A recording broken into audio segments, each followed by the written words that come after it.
Good morning, good afternoon, good evening. The political and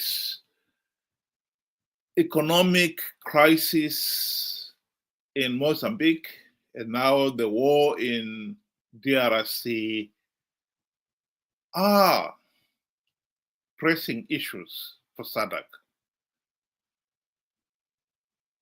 And unfortunately, we are twiddling our thumbs, totally helpless to do anything about it. President Emerson Mnangagwa, as the chairman of the SADC regional grouping, and DRC is in SADC, has called a special summit to discuss it. I don't think he is really qualified to speak on the issue. And it is therefore not surprising at all that the summit was not very well attended. Welcome to the discussion, Benjamin. What do you think?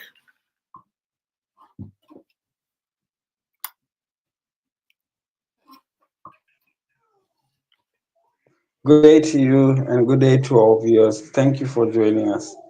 Yeah, this has now become, the norm with Mnangagwa every time when he calls, for an extraordinary meeting. This is not the first time. This is, I think, maybe the second time.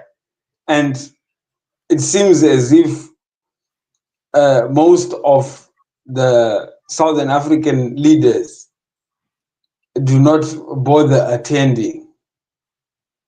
That then raises the question to say, is it the problem with him per se, or they just can't be bothered? And I believe there's a lot of tension between most leaders in SADC and Mnangagwa.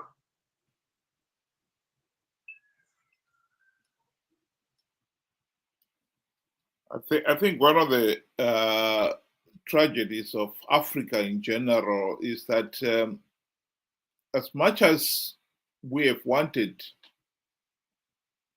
to address our own problems, the common saying of Africa for African problems, they've repeated it to try to keep everybody else out of the continent's problem. But the truth of the matter is the continent has again and again failed to take decisive action.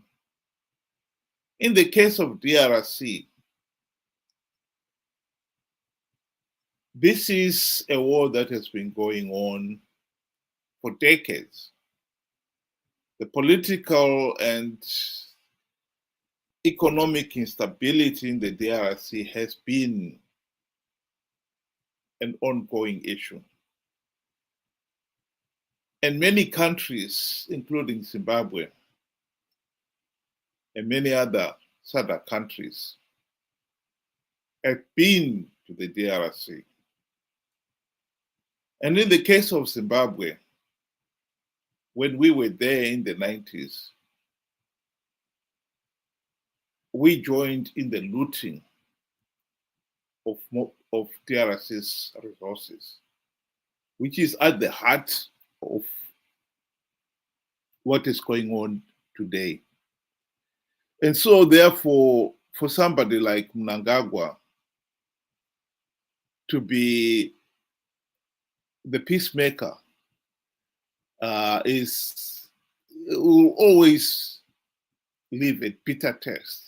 And therefore, then it is not surprising that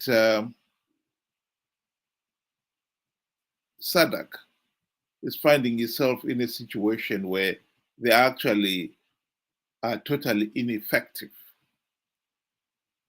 And in this particular case, I think Emerson Mnangagwa is the last person who could be or who should be speaking on the DRC or the Mozambique crisis?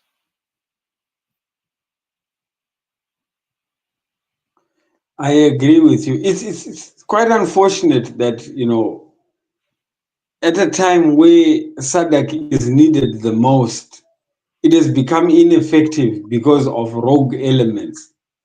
We have issues that, ZANU-PF has been, fingered and pointed to say they have destabilized other countries, So it stirs up the tension. And at the end of the day, where you find there could have been a resolution passed or a way forward, being looked into to address issues of instability in Southern Africa, they cannot be addressed because of those tensions behind the scenes. We know for a fact, Zambia has never, the Zambian president has never set foot in Zimbabwe for any of, SADC business. He has decided to do it, virtually. That there just shows the tension that is there. And we know, ZANU-PF had a hand in Mozambique. And the Mozambican people are not happy. And they were part of the problem, because we know after that, the people of Mozambique took to the streets, and Mozambique suffered greatly because of destruction of property and looting. This could have been stopped. So you find, aid cannot come through SADC anymore because of the bad blood within the organization. And that needs to be looked into and find a way forward through this, so that at least the people of Southern Africa can benefit from their once very esteemed organization.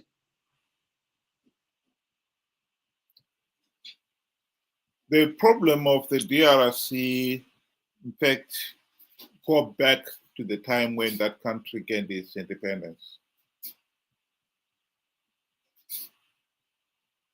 As Zaire, the country has one of the most it's one of the most richest countries on earth in terms of resources. Zaire, or the DRC, has got incredible mineral wealth. And this has become the country's curse. Africa has the misfortune of turning what should be a blessing into a curse. And in the case of DRC, in the 90s, Zimbabwe was involved in the war, tried to end the war in that country. And it turned out that Zimbabwe was one of the countries named for looting DRC's resources. And in this case here, Mnangagwa was named in the UN report as one of the leaders who were involved in the looting. Here is Professor Jonathan Moyo speaking to that very point. Are you corrupt? No, in fact, this is laughable. Seriously laughable. First of all, this is an accusation coming from the most corrupt politicians and public officials in the history of our country. They cannot account for the assets that they have. The richest individual in the Republic of Zimbabwe is Emmerson Mnangagwa. The one person who was responsible for setting up ZANU-PF companies when he was the Secretary for Finance of the ruling party is Emmerson Mnangagwa. There is no cent that comes from those companies, including a bank, including investments in the region in countries like Namibia and even South Africa. The person who led the plunder of resources, even in foreign countries such as the Democratic Republic of Congo, leading to the United Nations investigating and coming up with a report that is still there, is Emerson Mnangagwa, along with the military cabal of General Chiwenga, SP Moyo, the person who brought the Chinese to plunder Chiadzwa diamond resources for Zimbabwe, up to a point where we have, at the very least, over a period from 2007 to 2014, some 12 to 15 billion dollars in diamond revenue that remains unaccounted for, that went into the pockets of individuals. These people have staged a coup, not just to grab power for the sake of grabbing power, but in order to cover up their corruption. That command agriculture was nothing but a looting scheme. This is at the heart of our problem. We have got an incredibly corrupt, incompetent regime in power. And its failures have now spilled over into the regional body.